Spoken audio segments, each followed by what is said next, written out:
Close your eyes for just a second and imagine this.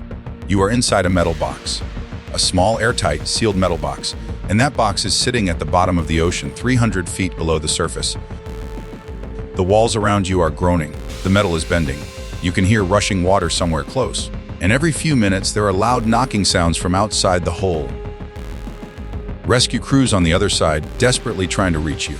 But you cannot make a single sound. You cannot speak. You cannot cough. You cannot even whisper. Because every breath of air you waste could be the one that keeps you alive for another hour. This is not a movie. This is not fiction. This is exactly what happened to 22 real men in April of 1953. And their story is one of the most heartbreaking maritime tragedies in history. Session 1. TCAR now. Before we get into the details of what happened that night, I need to give you some context because this story actually begins long before the collision. It begins with something that sailors have believed for centuries. The sea has always been a place of mystery, and the men and women who have spent their lives on the ocean, whether they were fishermen, explorers, traders, or military personnel, they all share one thing in common, and that one thing is a deep, almost obsessive belief in luck. Sailors are, without any doubt, the most superstitious group of people on this planet. The history books are absolutely filled with strange rituals, strange habits, and strange beliefs that sailors have followed for generations. And the reason is simple. When you are out on the open ocean, thousands of miles from land, completely at the mercy of the weather and the water, you will grab onto anything that makes you feel like you have some control over your fate. So what kind of superstitions are we talking about? Well, something as small as stepping onto a ship with your left foot first is supposed to bring bad luck. Saying the words drown or pig while you are on a vessel, also bad luck. Whistling on a ship, that is believed to call up a storm. On the other side, good luck supposedly comes to sailors who have tattoos, sailors who own a black cat, and in one of the stranger ones, sailors who throw an old pair of shoes overboard before a long voyage. Now, you might be thinking, okay, these all sound completely ridiculous, and maybe they are, but here is the thing. When your life depends on the ocean every single day, even a ridiculous-sounding ritual starts to feel like insurance. And one of the most important superstitions of all, one that will become very relevant very soon in this story, is the belief about ship names. According to maritime tradition, you should never rename a ship. Once a ship is given a name, that name belongs to it forever. Changing the name is said to confuse the sea gods and bring terrible misfortune down on the vessel and everyone aboard it. Now, the ship at the center of today's story, it was renamed not once, but twice. And some people believe that is exactly why 81 men never came home. CTO 2. THC and ITS Hestuarwa. Let us talk about the submarine itself, the TCG Dumlupanar. As it was known by 1953, did not start its life as a Turkish vessel. It was originally built for the United States Navy, and it came off the production line as the USS Blower. It belonged to a class of submarines called the Balao class, which were considered some of the most advanced submarines of the World War II era. Now, what made the Balao class special? A few things. First, they were built using thicker, higher-strength steel in the pressure hull. That meant they could dive much deeper than previous submarine models, close to 400 feet or about 120 meters. Second, the internal design was improved enough that the Navy did not need to completely retrain its submarine operators. It was a smarter, stronger, more capable submarine than anything that had come before it. The U.S. Blower served the United States during the Second World War, completing 3 war patrols. But after the war ended, the need for so many submarines dropped significantly. And so in 1950, the United States decided to transfer the vessel to an ally, the Turkish Navy. When Turkey received the submarine, they renamed it the TCG Dumlupanar, named after a place in Turkey where the Turkish army defeated the invading Greek forces during the Turkish War of Independence back in 1922. The intention behind the name was honorable. It was meant to be a tribute, a symbol of national pride and military strength.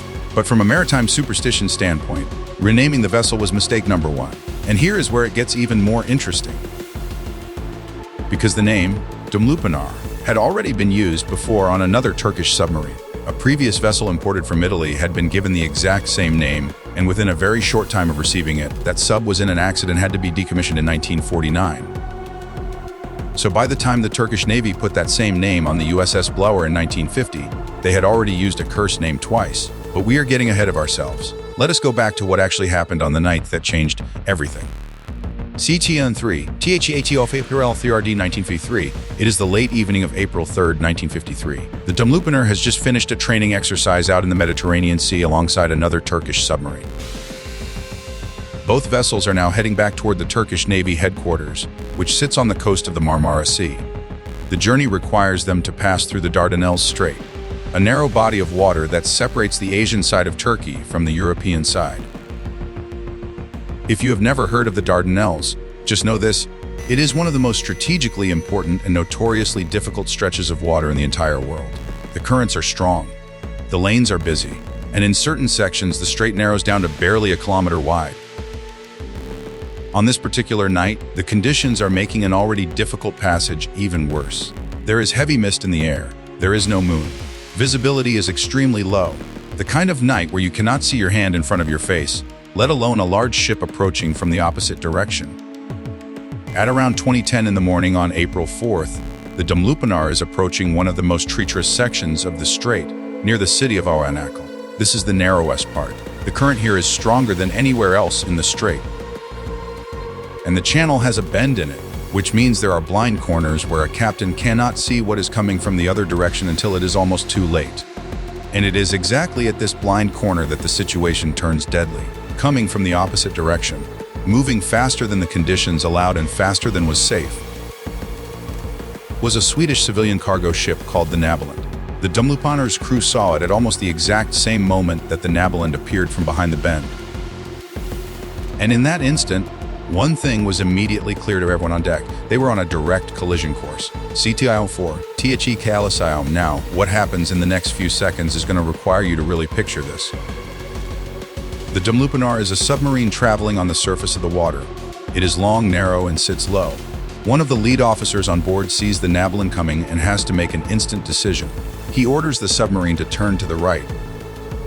His thinking is that they can squeeze between the Nabaland and the eastern shoreline of the strait. It is a reasonable call, but it is also a dangerous one, because turning right means getting closer to the shallow water near the shore. One wrong move and the submarine runs aground. The commotion from the order wakes up the submarine's commander, who rushes from his quarters to the control room. Within seconds, he is briefed on the situation. And then he does something that, in hindsight, will be the most consequential decision of the entire night. He overrules the officer's command. He orders the submarine to turn wide to the left instead, away from the shore, but also directly across the path of the approaching cargo ship. In complete darkness, with barely any time to react, the Nabaland slams into the right side of the Dumlupaner. The impact is so violent, so loud, that ships anchored in a harbor almost 4 miles away heard the sound. 8 sailors who were on the deck of the submarine at the time of the collision are thrown off the vessel. 2 of them land directly beneath the Nabaland and are killed instantly. Inside the submarine, chaos erupts. The collision has torn open a hole in the bow torpedo room. Water starts flooding in immediately, not slowly, but in a rush, a torrent. Within seconds, the submarine begins to sink, not gradually, but fast, frighteningly fast. Of the 81 sailors inside the vessel, only 22 manage to react in time. They seal themselves inside the watertight stern torpedo room at the back of the sub. They slam the heavy door shut and seal it behind them. Everyone else, the remaining 59 men, either dies in the initial collision or drowns as the submarine fills with water and plummets toward the bottom of the Dardanelles Strait. The submarine hits the bottom of the channel with a hard thud. The men in the stern torpedo room hear a massive explosion coming from somewhere in the central section of the south. All electricity goes out, all communication systems go dead. The room is plunged into total, absolute darkness. And then silence. SCTIN 5 THURIVARS 22 men, sealed inside a metal room at the bottom of the ocean, 300 feet below the surface. In the immediate moments after the submarine hits the bottom, these men have to get their bearings in complete darkness. Some of them are injured. All of them are in shock. They have just felt the submarine sink beneath them at terrifying speed. They have heard the explosion. They have felt the jolt of impact with the seabed. And they all know, that the majority of the men they served with are gone. But they are alive, for now. Nearby on the surface, a small boat in the area did not see the collision because of the poor visibility, but the sound was impossible to miss. The crew of the small boat rushed to a nearby harbor, where a Turkish customs ship is among the vessels anchored there. They wake up the crew and tell them what they heard. The The customs ship immediately begins preparing to move toward the site of the sound. Meanwhile, the crew of the Nabaland are scrambling. The collision damaged their ship, but not badly enough to abandon it. They lower their rescue boats into the water and begin searching for survivors. But the results are heartbreaking. Of all the men who were on board the Dumlupinar, only 5 of the 8 who had been on deck at the time of the collision are rescued from the water. The 3 others, including the 2 who fell beneath the Nabaland, are gone. And from inside the submarine itself, only 1 sailor managed to escape. 1 man was able to find an exit from the sinking submarine and try to swim to the surface. But 300 feet is a long way to go on a single breath of air in a moment of complete panic. He did not make it, so in the end, only 5 men survived from the entire crew of 81, and all 5 of them had been on deck at the time of the crash. The 22 men sealed inside the stern torpedo room were alive, but they were trapped. And the world above them was just beginning to understand the scale of what had happened. Sichaon 6, THUATMPT, word of the disaster spreads quickly once daylight arrives on April 4th. The Turkish Navy mobilizes immediately. A submarine rescue chamber, referred to as an SRC, is dispatched to the scene. This device is essentially a pressurized capsule that can be lowered to a sunken submarine, connected to the hatch and used to bring survivors up to the surface safely. It sounds straightforward, but nothing about this rescue is going to be straightforward. First problem, the rescue ship takes 10 full hours to arrive at the scene after the collision. 10 hours. By the time it gets there, the men in the torpedo room have already been trapped at the bottom for nearly half a day. Second problem, the current. Remember, this is one of the narrowest and most difficult sections of the Dardanelles Strait. Even in good weather, the current here is powerful. On this day, conditions are still poor, and positioning the rescue ship correctly over the sunken submarine, directly above it, in a strong current, it takes other 12 hours. So now, more than 22 hours have passed since the collision. The men below are still alive. But the air in that torpedo room is slowly changing. With 22 men breathing in a sealed space, the oxygen is being used up. And with every exhale, carbon dioxide levels are rising. When the rescue divers finally enter the water and make their way down to the submarine, they discover yet another problem, one that nobody anticipated. The hatch on the Dumlupinar is a different design from the hatches that the rescue chamber was built to connect with. It does not fit properly. The divers try again and again to make the connection, battling both the design difference and the ferocious current at 300 feet below the surface.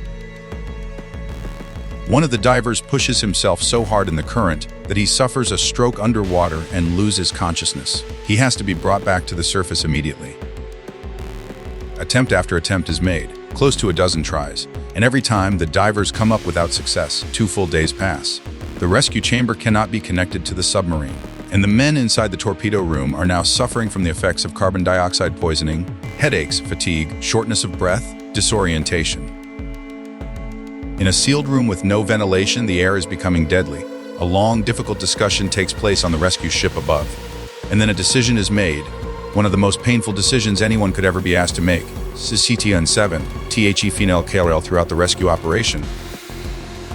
The men in the torpedo room had one connection to the world above, a communication cable attached to a buoy phone floating on the surface.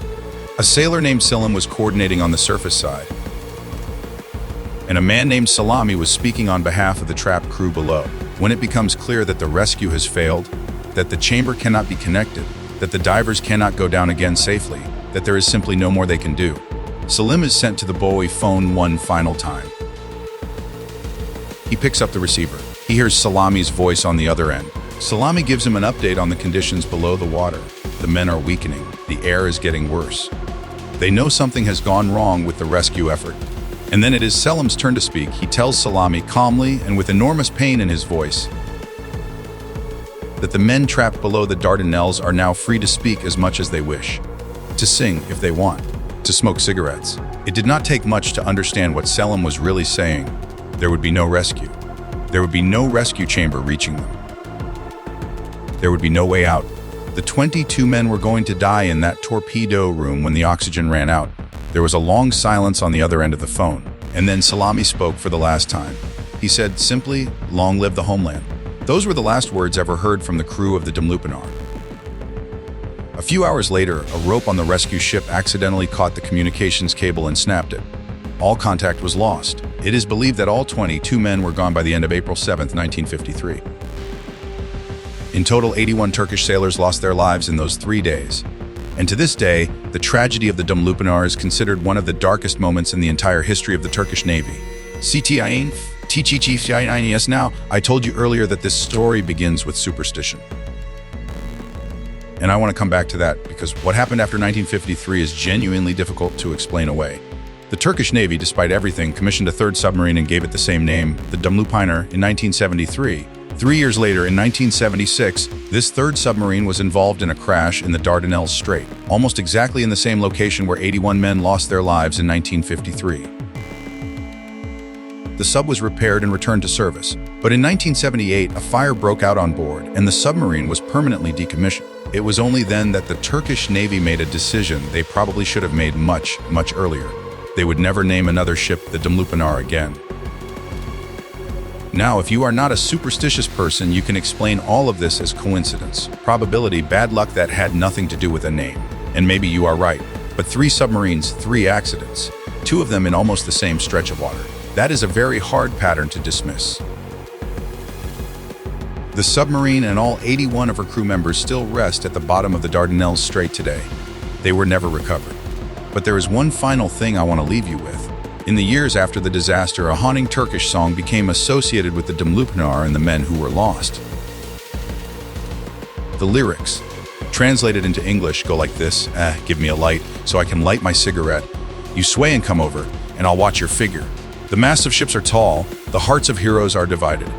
Let the fire burn, let my chest blaze. Let my friends wake from their slumber. I have linked the song in the description below. It is in Turkish, but now that you know the story, and now that you know what Selim meant when he told those men they were free to smoke, those words will hit you very differently. That is it for today's video.